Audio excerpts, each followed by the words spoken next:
Praise the lord. దేవునికి మహిమ కలుగునుగాక.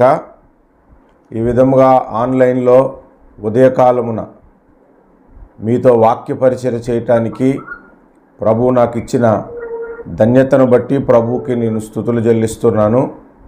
ఈ అవకాశం కలుగజేసిన బిషప్ రాజశేఖర్ గారికి కూడా వారికి కూడా నా హృదయపూర్వకమైన వందనాలు తెలియజేస్తున్నాను. కొద్ది సమయం దేవుని వాక్యాన్ని ధ్యానం చేద్దాము. హెబ్రీ పత్రిక 11వ అధ్యాయము 4వ వచనాన్ని చదువుదాము. విశ్వాసమును బట్టి హేబేలు కయ్యూను కంటే శ్రేష్టమైన బలి దేవునికి అర్పించెను. దేవుడు అతనిని అర్పణలను గూర్చి సాక్ష్యం ఇచ్చినప్పుడు అతడు ఆ విశ్వాసమును బట్టి నీతిమంతుడని సాక్ష్యము పొందెను. అతడు మృతి నొందియు ఆ విశ్వాసము ద్వారా మాటలాడుచున్నాడు.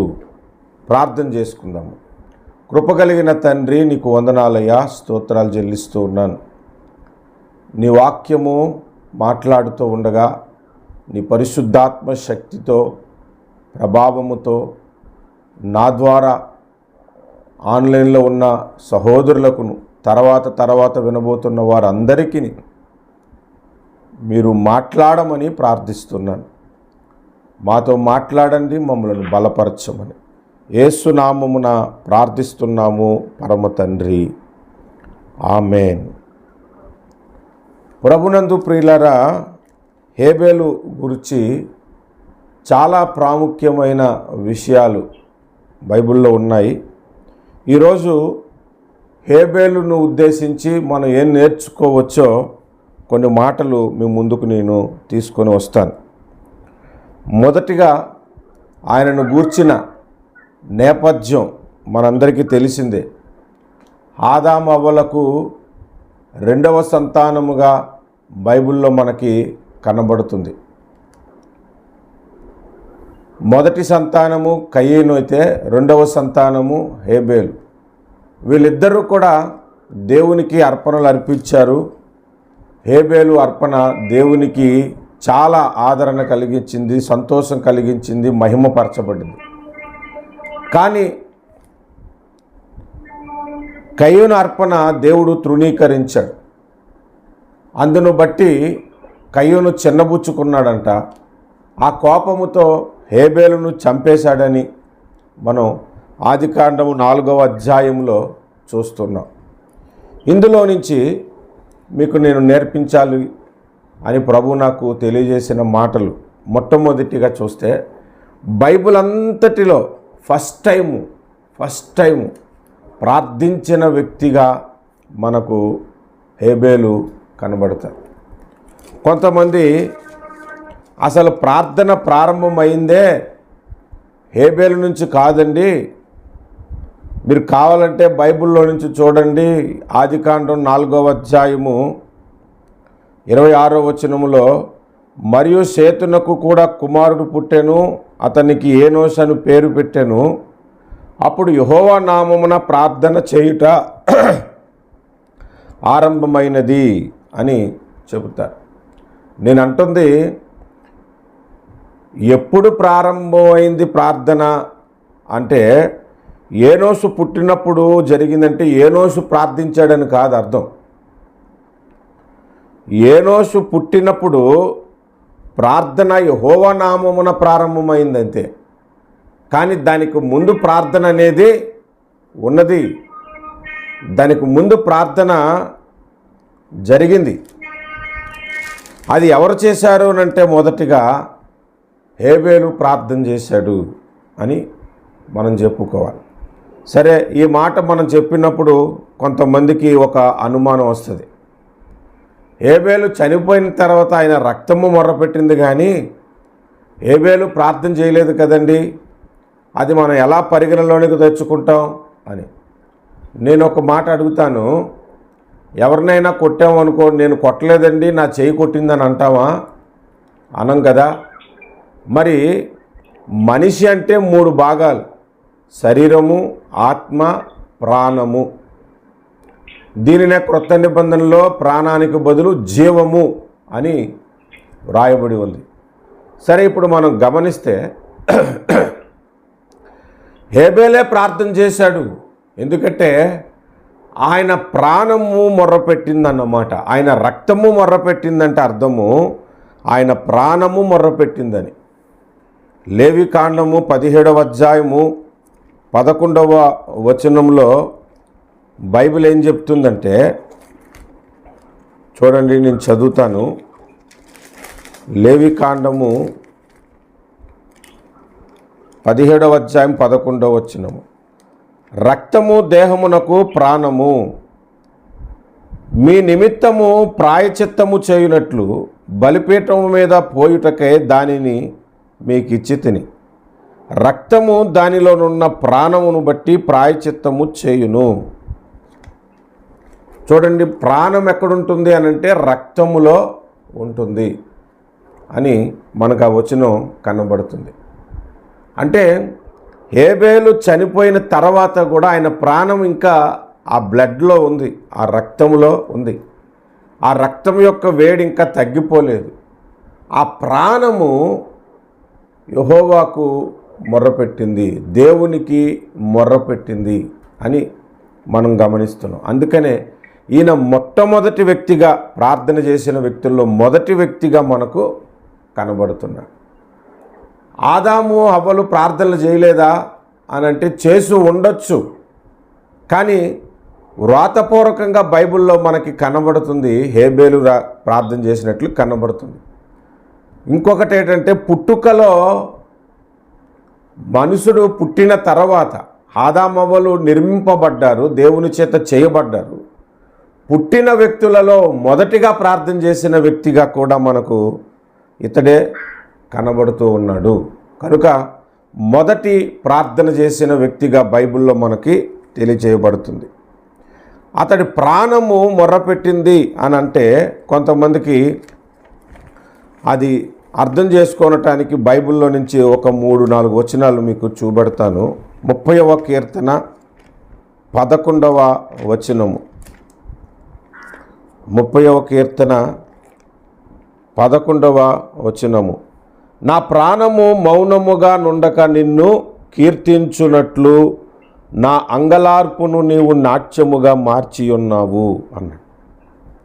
ఇక్కడ భక్తుడు ఏం చెప్తున్నాడు చూడండి, దావీదు భక్తుడు అంటే, నా ప్రాణము మౌనముగా నుండక అన్నాడు. నేను మౌనముగా నుండక అనట్లేదు, నా ప్రాణము మౌనముగా నుండక అని అంటే ప్రాణం ఎక్కడున్నదని బైబిల్ చెప్తుంది. లేవి 17:11 ప్రకారం రక్తములో ఉన్నదని. అంటే ఈయన ప్రార్థన ఎలా చేస్తున్నాడు, ఎలాగా ప్రభువుని కీర్తిస్తున్నాడు అని అంటే ప్రాణముతో కీర్తిస్తూ ఉన్నాడు. 42వ కీర్తన 1వ వచనం, కోరాహు కుమారులు రచించిన కీర్తన 1వ వచనం 2వ వచనం చూస్తే, నా ప్రాణము దేవుని కొరకు తృష్ణగొనుచున్నది అని కనబడుతుంది. అలాగే మనం 63వ కీర్తన మనం చదివితే 63వ కీర్తన 5వ వచనంలో, నా ప్రాణము తృప్తిపరచబడుచున్నది అని కనబడుతుంది. అదే 63వ కీర్తన 11లో, నా ప్రాణము నిన్ను అంటి వెంబడించుచున్నది అని కనబడుతుంది. ప్రాణము గురించి బైబిల్లో చాలా చోట్ల దావీదు భక్తుడు 103వ కీర్తన 1వ వచనములో కూడా, నా ప్రాణమా నా అంతరంగములో ఉన్న సమస్తమా ఆయనను సన్నుతించుము అనే మాటలు మనకు కనబడుతున్నాయి. 41వ కీర్తన 4వ వచనం కూడా మనం చదివితే, యెహోవా నీ దృష్టి ఎదుట నేను పాపము చేసి ఉన్నాను, నన్ను కరుణింపుము, నా ప్రాణమును స్వస్థపరచుము అని మనవి చేశాడు. అంటే చూడండి, ప్రాణము రక్తములో ఉన్నది, అక్కడ నుండి ప్రార్థన అనేది దేవునికి చేరుతున్నది. ఇక్కడ ఒక ప్రాముఖ్యమైన విషయాన్ని మనం గమనించాలి. మనిషి చనిపోయిన తర్వాత కూడా ప్రార్థించే అవకాశము ప్రభు మనకి ఇచ్చినట్లు మనకు కనబడుతున్నాయి. అంటే ఒక వ్యక్తి ఎలా ప్రార్థన చేస్తాడు అని అంటే, నోటి మాటలతో శరీరముతో ప్రార్థన చేసే అనుభవం ఉంటుంది, ఆత్మలో ప్రార్థించే అనుభవం ఉంటుంది, రక్తములో ఉన్న ప్రాణము ద్వారా కూడా ప్రార్థించే అనుభవం ఉంటుంది. కోరాహు కుమారులు 84వ కీర్తనలో నా ప్రాణము యెహోవా కొరకు తృష్ణగొనుచున్నది, నా దేహము ఎంతో కేకలేయుచున్నది అనే మాటలు మనకి కనబడుతున్నాయి. పౌలు భక్తుడు కూడా ఆత్మలో ప్రార్థింతును, మనసుతోనూ ప్రార్థింతును అని అన్నాడు. ఆత్మ ద్వారా ప్రార్థన చేయొచ్చు, మనసు ద్వారా ప్రార్థన చేయొచ్చు, ప్రాణముతో ప్రార్థన చేయొచ్చు. ఇన్ని విధాలుగా మనం ప్రార్థన చేయొచ్చు అని బైబిల్ మనకి నేర్పిస్తుంది. ప్రాముఖ్యంగా హేబేలు దగ్గర నుంచి చూసుకుంటే ఆయన మొట్టమొదటి వ్యక్తిగా ప్రార్థించిన వ్యక్తిగా బైబిల్లో నోట్ చేయబడింది. ప్రాణం పోయిన తర్వాత కూడా, మరణమైన తర్వాత కూడా రక్తములో మన ప్రాణం ఇంకా ఉంటూ ఉండగానే దేవునికి మొర్రపెట్టే అవకాశం ఉన్నది అని మొదటిగా మనకు నేర్పింపబడుతుంది. ఇప్పుడు నేను ఒక ప్రశ్న మీ ముందుకు తీసుకొని వస్తాను. హెబ్రీ పత్రిక 12:24లో శ్రేష్టమైన రక్తం అంట యేసు ప్రభు ఒక రక్తం, మరియు హేబేలు కంటే శ్రేష్టమైన రక్తము ద్వారా మన కొరకు ప్రార్థన చేసినట్లు కనబడుతుంది. కనుక ప్రియులారా, ప్రతి క్రైస్తవుడు కూడా ప్రార్థన విషయంలో అలక్ష్యము చేయకూడదు. ప్రాణం పోయేంత వరకు కూడా మనం ప్రార్థించే అవకాశాన్ని ప్రభు మనకి అనుగ్రహించాడు. కనుక మొదటి మనం నేర్చుకుంటున్న పాయింట్ ఏంటంటే ప్రతి విషయమునందు మొదట ప్రార్థన చేయాలి. బైబిల్లో మొదటిగా ప్రార్థన చేసిన వ్యక్తిగా హేబేలు కనబడుతున్నాడు. రెండవది, హేబేలు మొదటిగా దేవుని ప్రణాళికలో పుట్టిన వ్యక్తి. మీరు బాగా గమనించండి, మొదటిగా ప్రార్థన చేసిన వ్యక్తి అనేది మొదటి విషయం అయితే, రెండో విషయం మొదటిగా దేవుని ప్రణాళికలో పుట్టిన వ్యక్తి. ఈ మాట చెప్పినప్పుడు మీకు అనిపించవచ్చు, మొదటిగా పుట్టిన వ్యక్తి కయ్యూను కదా, యెహోవా దయ వలన నేను ఒక మనిషిని సంపాదించుకున్నాను అని హవ్వ పలికినట్లు మనకి కనబడుతుంది కదా. మరి అలాంటప్పుడు ఈయన దేవుని ప్రణాళికలో పుట్టిన మొదటి వ్యక్తిగా మనం ఎలా మాట్లాడతాం అని మీరు ప్రశ్నించక ముందే ప్రశ్న నేనే తీసుకొచ్చాను, జవాబు కూడా నేనే మీకు చెబుతాను. మీరు చూడండి, భూమి మీద పుట్టిన ప్రతి ఒక్కరూ దేవుడి అనుగ్రహముతో పుడుతున్నారేమో కానీ దేవుని ప్రణాళికలో పుట్టినవారు కారు. బాగా నా మాటలు మీరు గమనించాలి. దేవుని దయ వలన, దేవుని అనుగ్రహముతో, దేవుని పర్మిషన్తో భూమి మీద ప్రతి ఒక్కరూ పుట్టి ఉండొచ్చు, పుడుతున్నారు. కానీ దేవుని ప్రణాళికలో అందరూ పుట్టటలేదు. ఇది బాగా మీరు గమనించాల్సిన ప్రాముఖ్యమైన విషయం. ఎందుకు అంటే 127వ కీర్తనలో గర్భఫలము యెహోవా ఇచ్చు బహుమానము అని మనకు రాయబడి ఉంది. సరే, ఆ మాటను మనం కాస్త ధ్యానం చేద్దాము. కొంతమంది ఈ భూమి మీద ఎలా పుడుతున్నారు అనంటే అక్రమ సంతానముగా పుడుతున్నారు. పెళ్ళవుతుంది, భార్య వేరొకరితో అఫైర్ పెట్టుకొని పిల్లోడిని కన్నదనుకోండి, అది యెహోవా ఇచ్చిన గర్భఫలం అని మీరు అంటారా? అంటే దేవుడు ఆ ఇల్లీగల్ కాంటాక్ట్ను లేదా ఆ అక్రమ సంబంధమును యాక్సెప్ట్ చేసినట్లు అవుతుంది, దేవుడు దాన్ని అనుమతించినట్లు అవుతుంది. అంటే ఆ వ్యక్తి పుట్టిన ఆ పిల్లవాడు దేవుని ప్రణాళికలో పుట్టలేదు, అక్రమముగా పుట్టినట్లే కదా. దేవుని ప్రణాళికలో ఈ భూమి మీద చాలామంది పుట్టలేదు. మీరు దయచేసి బైబిల్లో చూడండి, మత్తయి సువార్త 3వ అధ్యాయము 7వ వచనంలో బాప్తిస్మం పొందటానికి వస్తున్న అందరినీ, పరిసయ్యులను, సద్దూకైలను చూసి ఆ యోహాను భక్తుడు ఏమన్నాడో చూడండి, 7వ వచనం.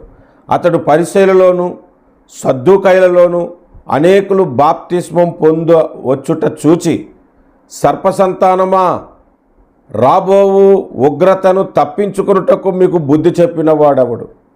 వారిని పిలవటమే సర్పసంతానమా అని అన్నాడు. అంటే దేవుని ప్రణాళికలో పుట్టలేదు, దేవుని ప్రణాళికలో పుట్టలేదు. మరి వాళ్ళు ఎవరి సంతానం అనంటే సర్ప సంతానం అన్నాడు. ఏం కప్ప సంతానం అనొచ్చుగా, ఏనుగు సంతానం అనొచ్చు కదా, సర్ప సంతానమా అని ఎందుకు అన్నాడు అనంటే, అసలు సర్పం అంటే మనందరికీ తెలుసు సాతానని, సాతాను సంబంధులు అన్నమాట వాళ్ళు. మీరు ఇంకొక మాట కూడా చూడొచ్చు బైబిల్లో, యోహాను సువార్త 8వ అధ్యాయము 44వ వచనంలో, మీరు మీ తండ్రియగు అపవాది సంబంధులు, మీ తండ్రి దురాశలు నెరవేర్చగోరుచున్నారు అని మనకు కనబడుతుంది. మీ తండ్రియగు మీరు అపవాది సంబంధులు అని అన్నాడు. ఈ కయీను గురించి కూడా మనం ఆలోచిస్తే 1 యోహాను 3:12లో కయీను దుష్టిని సంబంధి అని రాయబడి ఉంది. ఆయన ఎవడి సంబంధి అంటే దుష్టిని సంబంధి. అంటే కయీను మీరు ఆలోచన చేయండి, దేవుని అనుగ్రహముతో దేవుని దయ వలన పుట్టినప్పటికీ కూడా దేవుని ప్రణాళికలో పుట్టిన వ్యక్తి కాడు. దుష్టుని ప్రభావము వలన, దుష్టుని యొక్క ఆలోచనల వలన పుట్టిన వ్యక్తి కయీను. కానీ హేబేలు అలా కాదు, దేవుని ప్రణాళికలో పుట్టిన వ్యక్తి. అందుకే దుష్టుని సంబంధి అయిన కయీను హేబేలును చంపటానికి గల అసలు కారణం అది. ఏదో అర్పణం నచ్చలేదు కాబట్టి చంపేసి అంత పగ ఆ తొలి దినాల్లో, మానవ జాతి ప్రారంభ దినాల్లో అతనికి ఎలా వచ్చింది అంటే, ఆ కయీను దుష్టుని సంబంధి కాబట్టి, దుష్టునికి ఉన్న ఆలోచన కాబట్టి హేబేలును చంపేశాడు. కాబట్టి రెండవదిగా హేబేలును గురించి మనం ఏం నేర్చుకుంటున్నామంటే, దేవుని ప్రణాళికలో పుట్టిన వ్యక్తిగా మనకు కనబడుతున్నాడు. మొదట ప్రార్థించిన వ్యక్తి మొట్టమొదటిగా కనబడుతున్నాడు. రెండవది దేవుని ప్రణాళికలో పుట్టిన వ్యక్తిగా కనబడుతున్నాడు. మనమేమి పాఠం నేర్చుకోవాలనంటే, దేవుని ప్రణాళికలో మనం అందరము ఉన్నాము కాబట్టే ఈరోజు నిజదేవుడైన యేసు ప్రభుని ఆరాధన చేస్తున్నాము. ఆయన రక్షణ మనము పొందాము. ఆయన కొరకు జీవించటానికి ఉదయకాలమున ప్రార్థనలో మనము పాల్గొన్నాం. ఎప్పుడూ కూడా దేవుని ప్రణాళికలో నుండి తప్పిపోకుండానట్లు మనము జాగ్రత్తగా ఉండాలి. హేబేలు ప్రాణాన్నైనా విడిచటానికి ఇష్టపడ్డాడు కానీ దేవుని ప్రణాళికలో నుంచి తప్పిపోలేదు. కనుక రెండవది మనం ఏం నేర్చుకుంటున్నామంటే, దేవుని ప్రణాళికలో ఉన్నవారము మనము. హేబేలు కూడా దేవుని ప్రణాళికలో పుట్టిన మొదటి వ్యక్తి. మూడో విషయాన్ని హేబేలు గురించి మనం ధ్యానం చేస్తే, మొదటిగా దేవుని కొరకు హతసాక్షి అయిన వ్యక్తి. మీరు గమనించారు లేదు, అన్నీ మొదటిగా అనే మాట నేను చెప్తున్నాను. హేబేలు మొదటిగా ప్రార్థించిన వ్యక్తి. హేబేలు మనుషుల పుట్టుకలో మొదటిగా దేవుని ప్రణాళికలో పుట్టిన వ్యక్తి.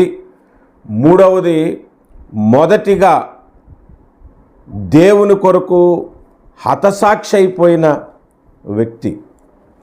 బైబిల్లో చూడండి, మత్తయి సువార్త 23వ అధ్యాయము 35వ వచనంలో ఏమని రాయబడి ఉందో చూడండి. 23వ అధ్యాయము మత్తయి సువార్త 35వ వచనం. నీతిమంతుడైన హేబేలు రక్తము మొదలుకొని బలిపీఠమునకును దేవాలయమునకును మధ్య మీరు చంపిన బరకియ కుమారుడగు జకర్యా రక్తము వరకు భూమి మీద చిందింపబడిన నీతిమంతుల రక్తమంతయు మీ మీదకి వచ్చును. హతసాక్షులు గురించి మాట్లాడుతూ మొట్టమొదటిగా హేబేలు అని ప్రారంభించాడు. ఇదే మాట మరలా లూకాసు వార్త 11:51వ వచనంలో కూడా మనకు కనబడుతుంది. అంటే మొదటిగా దేవుని కొరకు చనిపోయిన వ్యక్తి, మొట్టమొదటి వ్యక్తి.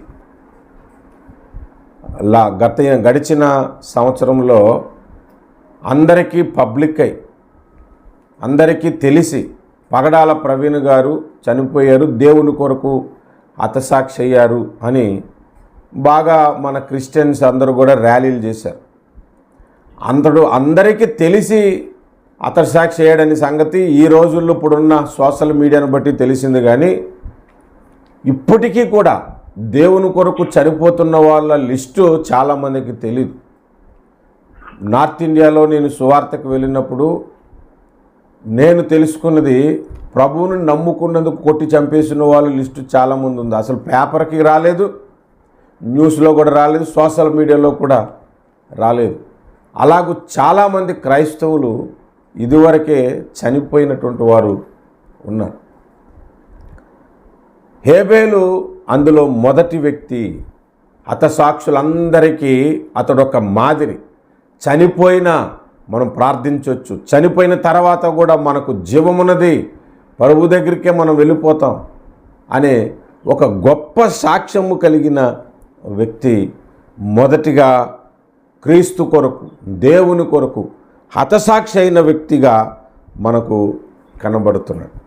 నేను ఒక మాట చెప్తాను, మనం ఎలాగో చనిపోతాం, బ్రతకం. ఎప్పుడు చనిపోతాం? ఆయుష్ నిండిన తర్వాత 30 ఏళ్ళకో 40 ఏళ్ళకో 50 ఏళ్ళకో 60 ఏళ్ళకో 70 ఏళ్ళకో లేదా 90 ఏళ్ళకైనా చచ్చిపోతాం కదా. ఎలాగో చచ్చిపోయేదానికి దేవుని కొరకు చచ్చిపోవటం ఎంత గొప్ప బహుమానం అది మనకి. అది ఎంత గొప్ప మహిమ. రోగముతో చనిపోయేదానికంటే, యాక్సిడెంట్లో చనిపోయేదానికంటే, ప్రభువా నీ కొరకు నేను చనిపోవుట, నీ చిత్తమైతే నాకు అనుగ్రహించండి అని ఎప్పుడన్నా ఒక క్రైస్తవుడిగా నువ్వు ప్రార్థన చేసావా? ఎప్పుడన్నా దేవుని దగ్గర నీ మరణము కొరకు నువ్వు మొరపెట్టావా? బైబిల్ చెప్తుంది, 90వ కీర్తన మోషే రాశాడు. మోషే ప్రార్థన అంట ఆ 90వ కీర్తన. నా ఆయుష్ ఎంతో నాకు తెలుపుము, నా అంతము ఎట్లున్నదో నాకు తెలుపుము, నా దినముల లెక్క నాకు తెలియజేయము అని ప్రార్థన చేశాడు. అంటే మరణము కొరకు ప్రార్థించిన వ్యక్తులు బైబిల్లో కొంతమంది మనకు కనబడుతున్నారు. ఎలాగో ఎప్పుడో ఒకరోజు నేను చనిపోవలసిందే ప్రభువా, ఆ చనిపోయే చివరి క్షణం వరకు నీకు నమ్మకంగా బ్రతికి నీ కొరకే చనిపోయే కృప నాకు అనుగ్రహించు. హేబేలు మొదలుకొని అని మీరు బైబిల్లో రాయించారు కదా. ఆ మొదటి హతసాక్షి మనకు ఏం నేర్పిస్తున్నాడు? చచ్చిపోతే క్రీస్తు కొరకే చనిపోవాలి. పౌలు భక్తుడు అదే కదా చెప్పాడు. బ్రతుకుట లాభం, చావైతే లాభం అనే కదా చెప్పాడు. బ్రతుకుట క్రీస్తు కొరకే, చావైతే లాభము అని చెప్పాడు కదా. క్రీస్తు కొరకు చనిపోయే మనస్సు కలిగి ఉన్నవాడే నిజమైన క్రైస్తవుడు. ఏదో సుఖంగా చనిపోదాం అనుకోకూడదు. క్రీస్తు కొరకే చనిపోవటానికి సిద్ధపడే మనసు ఉండాలి. ఇక్కడ ఒక ప్రాముఖ్యమైన విషయాన్ని నేను నా నోటి మాటల ద్వారా పరిశుద్ధాత్మ ప్రేరేపణతో తెలియజేస్తున్నాను. క్రీస్తు కొరకు చనిపోవాలన్న ఆశతో నీవు బ్రతుకుతూ నీ మరణ గడియ వచ్చిన సమయానికి రోగముతో చనిపోయినా సరే, యాక్సిడెంట్లుగా చనిపోయినా సరే, దేవుడు ఏమని లెక్క రాసుకుంటాడో తెలుసా? ఇతడు కూడా నా కొరకు హతసాక్షే అని రాసుకుంటాడు. ఎందుకంటే నీ మనసు దేవుని కొరకు చనిపోవటానికి ఇష్టపడింది. నీ ఆలోచనలు దేవుని కొరకు చనిపోవటానికి ఇష్టపడ్డావు. ఆ విధంగా నువ్వు ప్రార్థన చేసావు. కానీ హతసాక్షి అవి అవకాశం నీకు దొరకలేదు. కానీ దేవుడు ఏమని రాసుకుంటాడో తెలిసే లెక్క? ఇతడు నా కొరకు హతసాక్షి అయిపోయాడు అని లెక్క రాసుకుంటాడు. కాబట్టి మూడవదిగా మనం ఏం నేర్చుకుంటున్నాం హేబేలు దేవుని అంటే, దేవుని కొరకు మొదటిగా హతసాక్షి అయిన వ్యక్తిగా మనకు కనబడుతున్నాడు. నాలుగవది, హేబేలు నుంచి మొదటి గొర్రెల కాపరిగా మనకు కనబడుతూ ఉన్నాడు.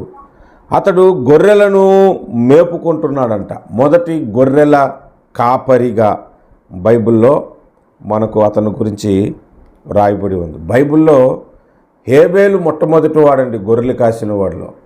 ఆ తర్వాత అబ్రహాం గొర్రెలు కాశాడు, మోషే గొర్రెలు కాశాడు, యాకోబుకు గొర్రెలు ఉన్నాయి, దావీదు గొర్రెలు కాసినట్లు మనకి బైబిల్లో కనబడుతుంది. ఈ గొర్రెలో కాపరిగా ఉండటం అనేది ఎంత గొప్ప భాగ్యం అంటే, నేను ఆలోచించినప్పుడు ఆధ్యాత్మికంగా మానవ జాతిలో పుట్టిన మొట్టమొదటి వ్యక్తులలో ఇతడు ఒక సేవకుడు అని మనం గుర్తించవచ్చు.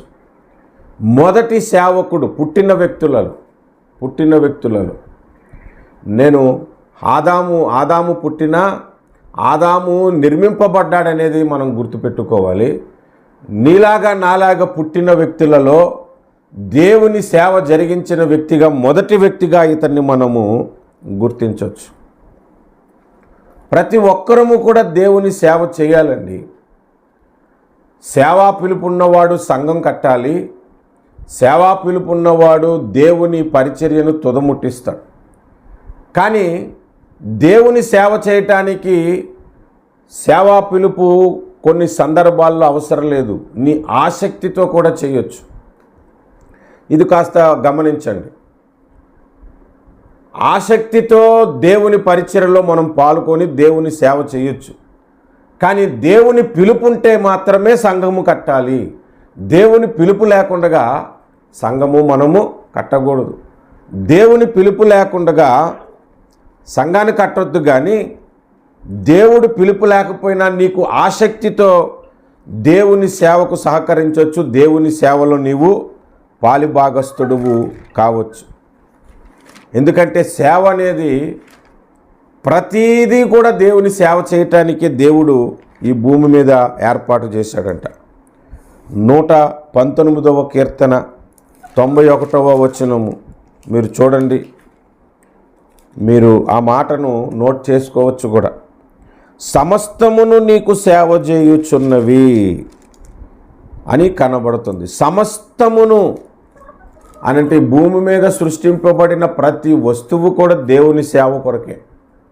మరి అలాంటప్పుడు పుట్టిన ప్రతి వ్యక్తి కూడా దేవుని సేవ కొరకు కాడా? దేవుని పని కొరకే మనమందరము భూమి మీద పుట్టాం. ఒక సంఘము కట్టాలంటే దేవుని చేతని ఏర్పాటు చేయబడి దేవుని పిలుపుని పొందుకొని సంఘం కట్టాలి. కానీ దేవుని పని జరిగించటానికి, ఆయన సేవ చేసుకోవటానికి ప్రతి ఒక్కడికి ఆసక్తితో చేయవచ్చు. ఇది మనం నేర్చుకోవలసిన విషయం. సేవ అంటే అర్థం చేసుకోవలసిన ప్రాముఖ్యమైన ఒక విషయం ఉన్నది. సంఘ కాపరిగా ఉండటం ఒకటే సేవ కాదు. ప్రార్థన కూడా సేవే, వాక్య పరిచర్య కూడా సేవే. దేవుని మందిరములో వస్తువులు కడుగుట, శుభ్రం చేయుట, చాపలేయుట, ఇవన్నీ సేవ కిందకి వస్తాయి. దేవుని కొరకు ఏదో ఒక విధంగా నీవు వాడబడుట అనేది సేవ. దీనికి ఆసక్తితో నీవు చేయొచ్చు. దేవుని మీద ఉన్న ప్రేమతో నీవు చేయొచ్చు. కానీ ప్రత్యేకంగా సంఘాన్ని కట్టి సంఘ కాపరి అవ్వాలంటేనే నీవు దేవుని చేత ఏర్పాటు చేసుకోబడాలి. దేవుని పిలుపు నీవు కలిగి ఉండాలి. దానికి సాదృశ్యముగా గొర్రెలను మేపటానికి హేబేలును దేవుడు ఏర్పాటు చేసుకున్న మొదటి గొర్రెల కాపరిగా మనకు బైబిల్లో కనబడుతున్నాడు. ఇక్కడ సేవకులకు కూడా ఒక హెచ్చరిక చెబుతూ ఉన్నాను. యోహాను సువార్త 21వ అధ్యాయము 15, 16, 18 వచనాల్లో పునరుద్ధానుడైన తర్వాత యేసు ప్రభు పేతురుతో మాట్లాడుతూ, యోహాను కుమారుడు అయిన సీమోను, నీవు నన్ను ప్రేమించుచున్నావా అని అడిగాడు. పేతురు అన్నాడు, అవును ప్రభువా, నేను నిన్ను ప్రేమించుచున్నాను అని అంటే, నేను కూడా నిన్ను ప్రేమించుచున్నానని అనలేదు ప్రభు. అయితే నా గొర్రెలను మేపుము అని అన్నాడు. అంటే దేవుని ప్రేమించువాడు మాత్రమే దేవుని గొర్రెలను మేపాలన్నమాట. ఆ మాట ఒక్కసారి కాదు, 3 సార్లు. యోహాను కుమారుడు అయిన సీమోను, నీవు నన్ను ప్రేమించుచున్నావా అని మళ్ళీ 2వసారి అడిగితే, ప్రభువా నీకు తెలుసు కదా నేను ప్రేమించుచున్నానంటే, అయితే నా గొర్రెలు మేపుము అంటాడు మళ్ళా ప్రభు. అలాగ 3 సార్లు అడిగినప్పుడు 3 సార్లు కూడా నా గొర్రెలను మేపుము అని ఎందుకు అన్నాడంటే, దేవుణ్ణి ప్రేమించువాడు మాత్రమే దేవుని సేవ చేయటానికి, దేవుని గొర్రెలను మేపటానికి అర్హుడు.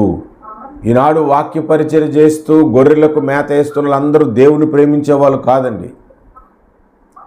నిజంగా దేవుని ప్రేమించేవాడు సత్యవాక్యమును ప్రకటిస్తాడు, ప్రేమవాక్యమును ప్రకటిస్తాడు, ఎదుటివాడి భక్తిని పురికొల్పే బోధలు చేస్తాడు, ఎదుటివాడు ఆశీర్వదించబడే బోధలు చేస్తాడు,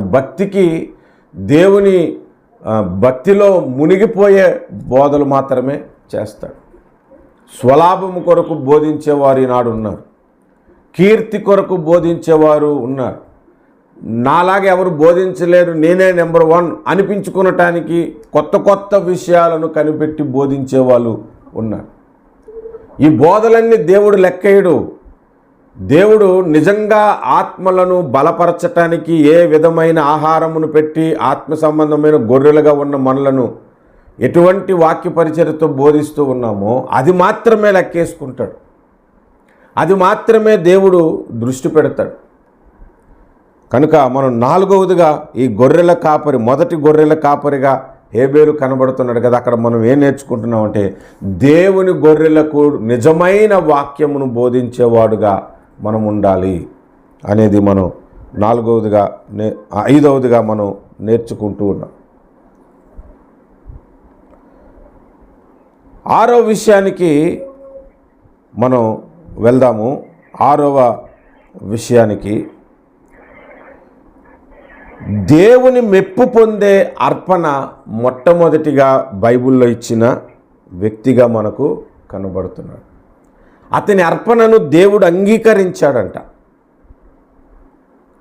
అతని అర్పణను ప్రభువు అంగీకరించాడంట. దేవుడు మెచ్చుకునే కానుక ఎప్పుడైనా మనం ఇచ్చామా? దేవుడు సంతోషపడే కానుక మనం ఎప్పుడైనా ఇచ్చామా? అసలు దేవుడు మెచ్చుకునే కానుక అంటే అర్థం ఏంటంటే నువ్వు ఎంత ఇచ్చావు అనే దాని మీద ఆధారపడి ఉండదు, ఎలాంటి మనస్సుతో ఇచ్చావు అనే దాని మీద ఆధారపడి ఉంటుంది. లూకాసు వార్త 21వ అధ్యాయంలో కానుకలు పెట్టి దగ్గర ప్రభు నిల్చొని ఉన్నాడంట. ధనవంతులు వచ్చి కానుకలు వేశారు, మిడిల్ క్లాస్ వారు వచ్చి కానుకలు వేశారు. ఒక పేద విధవరాలు 2 కాసులు వేసింది. మీ అందరికంటే ఈమె ఎక్కువ వేసిందని అన్నాడు. కారణం ఏంటి అనంటే ఆమె ఉన్నదంతా వేసేసింది. ₹1,00,000 జీతం వచ్చేవాడు 10,000 వేశాడు, 10,000 జీతం వచ్చేవాడు 10,000 వేసేసాడు అనుకోండి, ఎవరు ఎక్కువ ఇచ్చినట్లు అనంటే మనమేమనుకుంటాం, 2 సమానమేనండి, ఆయన 10 ఇచ్చాడు ఈయన 10 ఇచ్చాడు అనుకుంటాం. కానీ దేవుడు అలా లెక్కేయడు. ఎంతలో నుంచి ఎంత ఇచ్చావు అనేది లెక్కేస్తాడు. 1,00,000లో నుంచి 10,000 ఇచ్చిన వ్యక్తి ఉన్నాడు, వచ్చిన 10,000 ఇచ్చేసాడు అనుకోండి, ఉన్నదంతా ఇచ్చేసినట్టుగా దేవుడు లెక్కేసుకుంటాడు. కాబట్టి మీ అందరికంటే ఎక్కువ కానుక ఈమె వేసిందని ఆ విధవరాల కొరకు ప్రభువు సాక్ష్యం చెప్తున్నాడు. అంటే ఆమె ఎటువంటి ప్రేమతో కానుకను సమర్పించిందో, ఎటువంటి సమర్పణతో, హృదయముతో, మనస్సుతో కానుకను సమర్పించిందో మనం అక్కడ అర్థం చేసుకోవచ్చు. హేబేలు కూడా ఆయన అర్పించేటప్పుడు దేవుని మీద మిక్కుటమైన ప్రేమతో అర్పణమును అర్పించాడు. కాబట్టి ఆయన అర్పణము అంగీకరించబడింది. మొదటిగా దేవుని మెప్పు పొందే అర్పణ అర్పించిన వాడుగా హేబేలు మనకి కనబడుతున్నాడు. మరి మీరు దేవుని మెప్పు పొందే అర్పణ ఎప్పుడన్నా దేవునికి అర్పించారా? లైఫ్లో ఒక్కసారన్నా సరే దేవుని మెప్పు పొందే అర్పణ అర్పించటానికి ప్రయత్నం చేయండి. ఒకసారి మా సంఘంలో ఒక సహోదరుడు మీటింగ్స్ పెట్టడానికి మేము చాలా ఇబ్బంది పడుతున్నాం. సింగపూర్ దేశంలో దాదాపు $10,000 పెట్టి మీటింగు పెట్టాల్సి వచ్చింది. అనౌన్స్మెంట్స్ చేశాము, మనీ కుదరలేదు. నేను అన్నాను, ఈ ఇయర్కి మీటింగ్స్ ఆపేద్దాం, మనకి అమౌంట్ సెట్ అవ్వలేదు కాబట్టి నెక్స్ట్ ఇయర్ చూద్దాము. ఈ మీటింగ్ కొరకు ఇప్పుడు దాకా ఎంతమంది అయితే కానుకలు ఇచ్చారో అదంతా బ్యాంక్ అకౌంట్లో వేసేసి నెక్స్ట్ ఇయర్కి మనం పెడదాం అనుకుంటే ఒక సహోదరుడు నాతో ఒక మాట చెప్పాడు. లూకాసు వార్త 21వ అధ్యాయం చదివిన తర్వాత ఉన్నదంతా కూడా ఇచ్చేసి దేవుని మెప్పు పొందింది ఆ పేద విధవరాలు అని. అతనికి వచ్చిన $4,000 జీతాన్ని జీతం తీసుకొచ్చేసి దేవుని కొరకు ఇచ్చేశాడు. ఆ మాట చెప్పి నాకు ఇచ్చాడు. ఇస్తూనే ఆయన ఒక మాట నాకేం చెప్పాడంటే, లైఫ్లో ఒక్కసారైనా నేను ఈ కానుక ఇచ్చినందుకు దేవుడు మెచ్చుకున్నాడు అనిపించుకోవటానికి నేను ఈ పని చేశానన్నా, మీ మెప్పు కొరకు కాదు, మీటింగ్స్ కొరకు కాదు, దేవుని మెప్పు కొరకు నేను ఇచ్చాను అని సాక్ష్యం చెప్పాడు. ఎంత గొప్ప సాక్ష్యం అండి. దేవుని మెప్పు పొందే కానుకలు, దేవుని మెప్పు పొందే ప్రార్థనలు, దేవుని మెప్పు పొందే అర్పణలు ప్రభువుకి మనం అర్పించాలి అని మనకు హేబేలు ద్వారా నేర్పింపబడుతుంది. దేవుని మెప్పు పొందే అర్పణ అర్పించిన మొట్టమొదటి వ్యక్తిగా హేబేలు మనకు కనబడుతూ ఉన్నాడు. ఇక మరొక విషయాన్ని చూస్తే, విశ్వాసములో కూడా దేవుని మెప్పు పొందిన వ్యక్తిగా మొదటిగా కనబడుతున్నాడు. ఇప్పుడు ఒక్కొక్కటి నేను అనలైజ్ చేసుకుంటూ వస్తాను చూడండి. మొదటిగా ప్రార్థన చేసిన వ్యక్తి హేబేలు. మొదటిగా దేవుని ప్రణాళికలో పుట్టిన వ్యక్తి హేబేలు. మొదటిగా దేవుని కొరకు హతసాక్షి అయిపోయిన వ్యక్తి హేబేలు. తర్వాత 4వది మొదటి గొర్రెల కాపరి. 5వది మొదటిగా దేవునికి అర్పణమును అర్పించిన, దేవుని మెప్పు పొంది అర్పణ అర్పించిన వ్యక్తి. 6వది దేవుని యందు విశ్వాసములో మొదటి వ్యక్తిగా కనబడుతున్నాడు. ప్రభువుని విశ్వసించే వ్యక్తులలో మొదటిగా కనబడుతున్నాడు. అంటే ఆదాము విశ్వసించలేదంటే విశ్వసించాడు ఆదాము, కానీ పుట్టిన వ్యక్తులలో మొదటి వ్యక్తిగా నేను మాట్లాడుతున్నా. పుట్టిన వ్యక్తులలో దేవుని యందు విశ్వాసములో మొదటి వ్యక్తిగా మనకు కనబడుతున్నాడు హేబేలు. అందుకే హెబ్రీ పత్రిక మనం మూలవాక్యం చదివని చూశారు. 11వ అధ్యాయము 4వ వచనము నుండి విశ్వాసుల పట్టిక రాసినప్పుడు అక్కడ ఆదాము పేరెందుకు రాయలేదు దేవుడు? ఎందుకంటే అసలు ఆదాము విశ్వాసము హేబేలు కంటే గొప్పది కాదు. ఆదాము హవ్వలు దేవుణ్ణి చూశారు, వాళ్ళు దేవునితో మాట్లాడారు, దేవుని స్పర్శ ఏంటో వాళ్ళకి తెలుసు. హేబేలు దేవుణ్ణి చూడలేదు, దేవుని స్పర్శ ఏంటో తెలీదు, అంత అనుభవం ఆదాముకున్న అనుభవం లేదు. అయినా ఆదాము హవ్వలు తల్లిదండ్రులు చెప్పిన మాటలను బట్టి దేవుని యందు విశ్వాసం ఉంచాడు అతను. అందుకే విశ్వాసుల వీరుల పట్టిక హెబ్రీ పత్రిక 11వ అధ్యాయము రాసినప్పుడు మొదటిగా హేబేలు పేరు రాయబడింది. విశ్వాసమును బట్టి హేబేలు కయ్యూను కంటే శ్రేష్టమైన బలి దేవునికి అర్పించెను అని మొదలుపెట్టాడు పౌలు భక్తుడు. ఆదాము పేరును తీసి పక్కన పెట్టేశాడు. కాబట్టి మొదటిగా విశ్వసించిన వ్యక్తి అని. నేను నా కుటుంబంలో యేసు ప్రభువుని అంగీకరించిన మొట్టమొదటి వ్యక్తిని.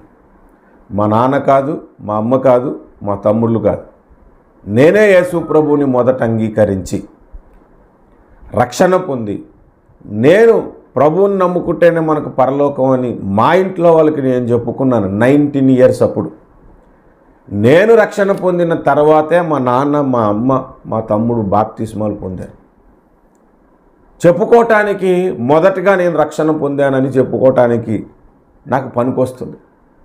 మరి అలాంటప్పుడు విశ్వసించిన వ్యక్తులలో మొదటి వ్యక్తి హేబేలు అయితే, మొదటిగా విశ్వసించిన వ్యక్తిగా ఎంత రికార్డు ఉందో ఆయనకి ఇప్పుడు.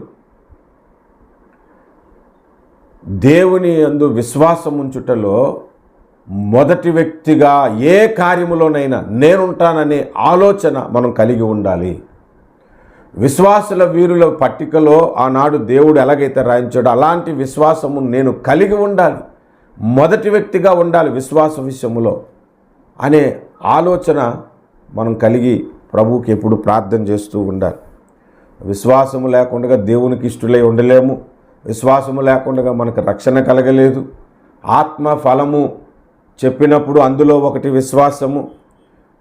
సంఘానికి పునాదులు 6 రాయబడితే హెబ్రీ పత్రిక 6వ అధ్యాయంలో అందులోది కూడా ఒకటి విశ్వాసము.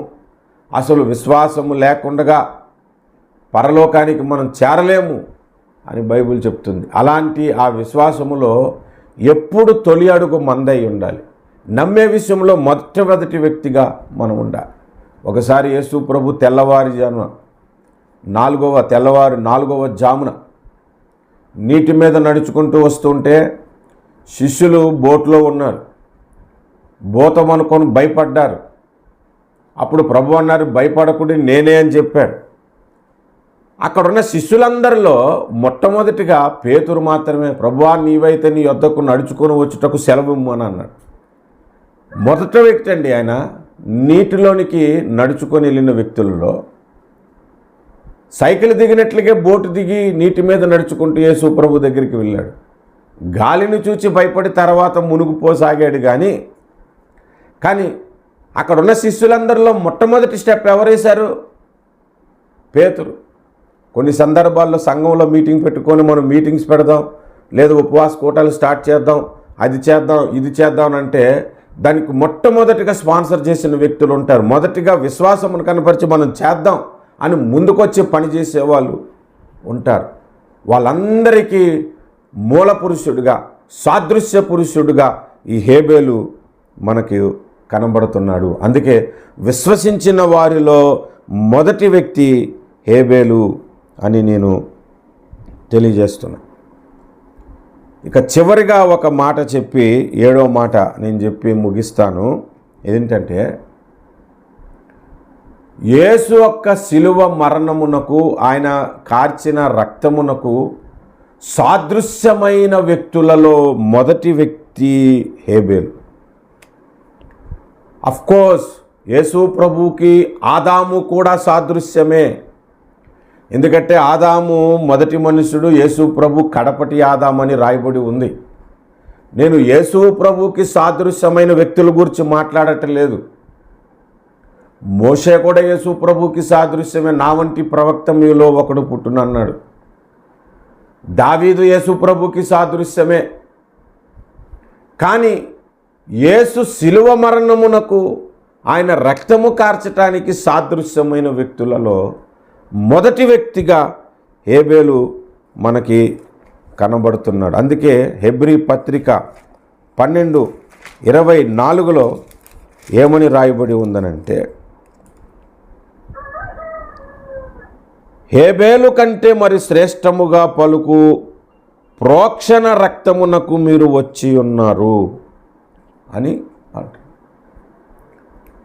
అంటే రక్తము ద్వారా ప్రార్థన చేయటం హేబేలు దగ్గర ప్రారంభమైనప్పటికీ అది యేసు ప్రభు యొక్క రక్తమునకు సాదృశ్యముగా జరిగిన ఒక అనుభవము, ఒక సంఘటన. అందుకే యేసు శిలువ మరణమునకు, ఆయన కార్చిన రక్తమునకు సాదృశ్యమైన మొదటి వ్యక్తిగా హేబేలు మనకు 7వదిగా కనబడుతూ ఉన్నాడు. 7 విషయాలు చెప్పాను. మొట్టమొదటిది ప్రార్థించిన వ్యక్తిగా కనబడుతున్నాడు. రెండవది ఆయన ప్రణాళికలో పుట్టిన మొదటి వ్యక్తి. మూడవది ఆయన కొరకు హతసాక్షి అయిపోయిన మొదటి వ్యక్తి. నాలుగవది ఆయన సేవ చేయటానికి వచ్చిన మొదటి వ్యక్తి. ఐదవది దేవుని మెప్పు పొందే అర్పణ ఇచ్చిన మొదటి వ్యక్తిగా హేబేలు. ఆరవది దేవుని విశ్వసించే వ్యక్తులలో మొదటి వ్యక్తిగా కనబడుతుంది. 7వది ఆయన రక్తము కార్చటానికి సాదృశ్యమైన వ్యక్తులలో మొదటి వ్యక్తిగా హేబేలు మనకి కనబడుతున్నాడు. నేను ఒక హెచ్చరిక మాట చెప్పి నేను ముగిస్తాను. దేవుని కొరకు మొదటిగా నీవేం చేశావు? నీ దినారంభములో మొదటి ప్రార్థన, స్తుతి, మొదటి పలుకు దేవునితో అయి ఉండాలి. నీవు ఏ కార్యము మొదలుపెట్టినా ప్రార్థన దేవునితో మొదలుపెట్టాలి. ప్రతి విషయంలో హేబేలుని నువ్వు జ్ఞాపకము చేసుకొని మొదట నేను ఉండాలి, మొదట నేను చెయ్యాలి, మొదటి స్థానంలో నేను ఉండాలి అనుకోవాలి. పౌలు భక్తుడు పరుగు పందెంలో పరిగెత్తేవారు ఎవరో ఒకరే కదా గెలుస్తారంటే మొట్టమొదటి స్థానం, ప్రథమ స్థానం. చదువుకునే పిల్లలుంటే వాళ్ళు ఏం చేస్తారంటే ఫస్ట్ క్లాస్ కొరకు ట్రై చేసేవాళ్ళు ఉంటారు. స్టేట్ ఫస్ట్ వచ్చేవాళ్ళు ఉన్నారు, స్కూల్ ఫస్ట్ వచ్చేవాళ్ళు ఉన్నారు, క్లాస్ ఫస్ట్ వచ్చేవాళ్ళు ఉన్నారు. ప్రథమ స్థానం ఉండాలనుకుంటారు. భక్తిలో ప్రతి విషయములో మొదటిగా నేను ఉండాలి అని ఒక పాఠము మనకు హేబేలు ద్వారా మనకు ఈ ఉదయకాలమున నేర్పిస్తూ ఉన్నాడు. దేవుడు మనకు అనుగ్రహించిన ఈ వాక్యాన్ని బట్టి మీలో ప్రేరేపింపబడిన వారు వాక్య ఫలింపు కొరకు ప్రార్థన చేయండి. నేను మీతో పాటు ఆన్లైన్లో ప్రార్థనలో ఏకీభవిస్తాను.